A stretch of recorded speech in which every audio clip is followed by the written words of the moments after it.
This is a discussion of customs and entertaining from dining during a Gilded Age dinner. I chose a party thrown by Mr. and Mrs. Cornelius Vanderbilt. Mr. and Mrs. Cornelius Vanderbilt present their warm regards to Mr. Rockefeller and request the pleasure of his company to dinner on Thursday next at 7 o'clock. Mr. Vanderbilt expects the pleasure also of receiving Mr. and Mrs. William Vanderbilt, Mr. and Mrs. Augustus Shell, Mr. and Mrs. Horace Greeley, Mr. and Mrs. O'Connor, and Mr. Samuel Tilden. An answer will oblige. Guests would arrive by carriage, and the footman would keep the carriage until the guests were ready to leave. It was fashionable to limit the number of people for a dinner party to 12. It was appropriate to only invite guests who were of the same social class. The men would wear black pants and jacket, a white shirt and tie, and sometimes gloves. Guests would enter the front door and would be received by Mrs. Vanderbilt. It would be her responsibility to greet the guests and introduce them to the others. There would be no food or drink until the guests went to the dining room. After dinner, the ladies would go into the drawing room to have coffee and continue to talk and maybe play the piano.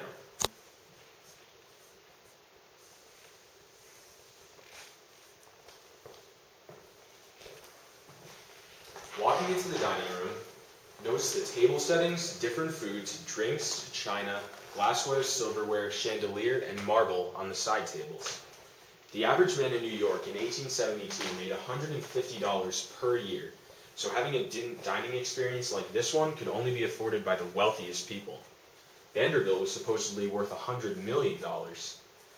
Vanderbilt would have many people on staff. In addition to the footman, there were waiters, chefs, and others to make the guests comfortable. The table settings were very organized and fancy. In the middle of the table, there are candles, flowers, and fruit holders. At everyone's seat, there is a name tag holder.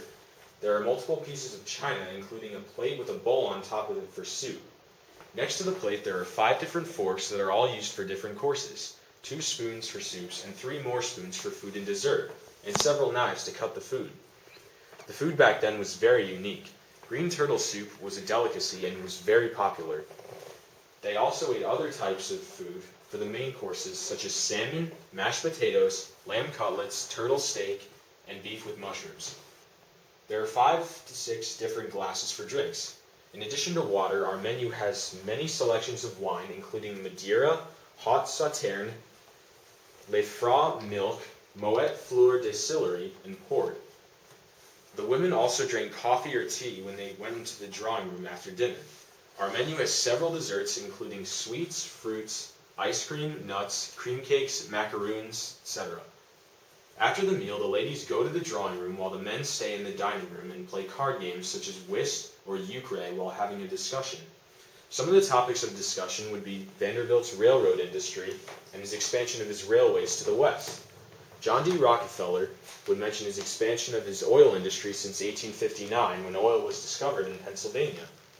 He owned the largest oil refinery in the world, and his oil was transported from Cleveland.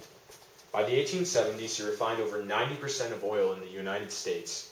Both Vanderbilt and Rockefeller talked about trying to continue both to buy competitors to further control their industries. Other topics would be Mark Twain's book, The Gilded Age, where he talked about the difference between the rich and the poor. Another topic of conversation is the continued expansion of the country to the west and the increasing influence of New York, which continued to have immigration from Europe and a larger city government. Eventually, the conversation turned to Tammany Hall and Boss Tweed.